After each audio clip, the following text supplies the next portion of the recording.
sebetulnya ini masalah Riziknya yang memang tidak mau pulang atau gimana menurut Anda Pak Mahfud? Ya, ya mungkin ya. Riziknya dulu kan nggak bisa pulang dulu.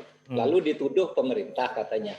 Saya cari sumber-sumber, nggak ada tuh pemerintah Indonesia melakukan itu. Saya malah nemu informasi yang lain. Apa itu Pak? Ya informasi keimigrasian, informasi overstay, informasi deportasi, dan informasi pelanggaran hukum nih. Kalau Anda bisa baca bahasa Arab nih, coba di close. Ini ke saya banyak sekali nih. Ini banyak sekali nih suratnya. Saya kebetulan bisa sih bahasa Arab. Apa itu Pak? Boleh tolong dijelaskan Pak Mahfud? Ini, jadi misalnya Habib Rizik itu dulu sebelum tanggal 27 Oktober ya. Sebelum tanggal 20 Oktober kemarin.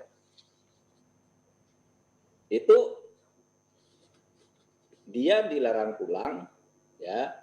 Karena yaqumu bijam'il amwal bi tariqatin masybuhatin.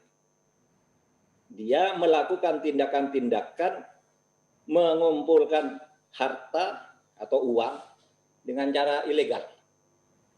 Wa yatawafadu limakri suknihi a'dadi kabiratin minal mu'tamirin al-indonesiyin bisyakli yaumi.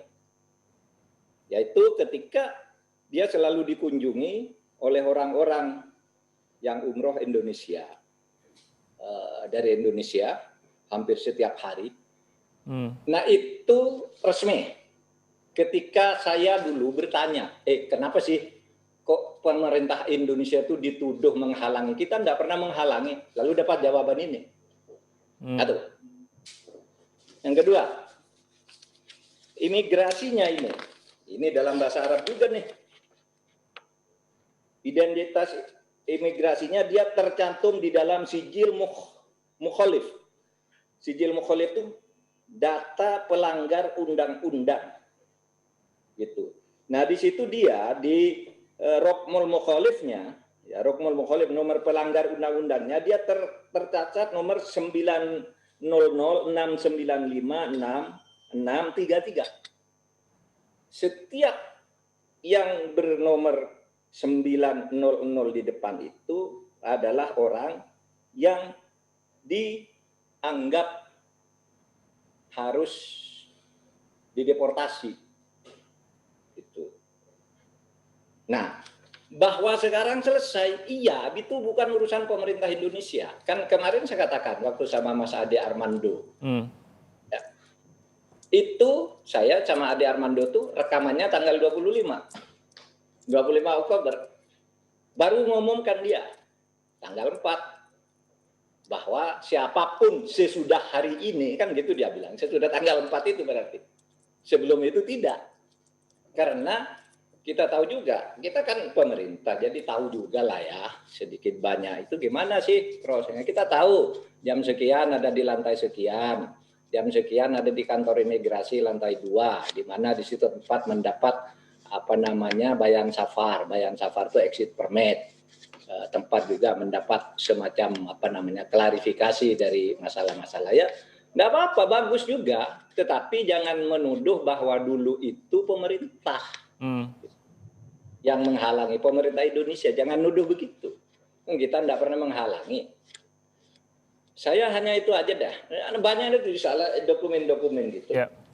Gitu. Karena saya pemerintah wajib tahu masalah-masalah itu kan, sehingga tidak dituduh macam-macam. Sejak bulan Februari itu kan sudah ramai memang kan ya, bahwa Habib Rizik katanya tidak bisa pulang karena overstay dan didenda sekian, lalu pemerintah didorong-dorong suruh bayari. Saya bilang ayo kalau mau bayari kita bayari, tapi Habib Rizik itu uangnya banyak, tidak pernah minta uang ke kita. Kalau overstay itu benar ya Pak Mahfud ya?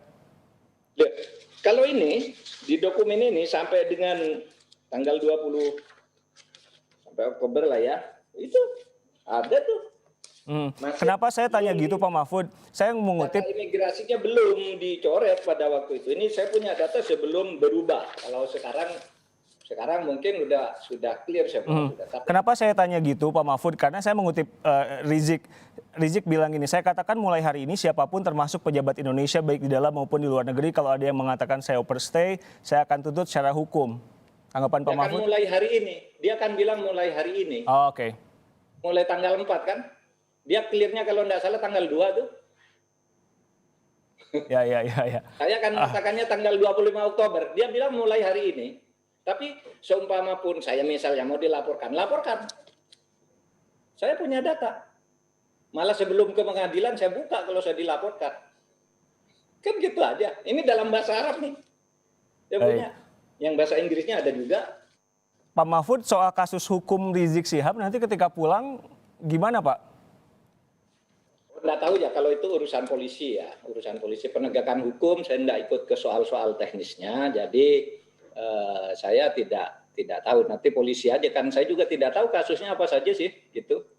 Karena itu semua akan terjadi sebelum saya jadi menteri. Saya jadi menteri itu bulan Oktober. Nah, kasus-kasus ribut dia itu kan sudah lama sekali sebelum itu. Nah, ketika saya masuk jadi menteri itu katanya mau pulang oleh pemerintah dihalangi. Saya cari data-data ini ke sumber-sumber yang resmi di pemerintahan. Dapat kayak gini.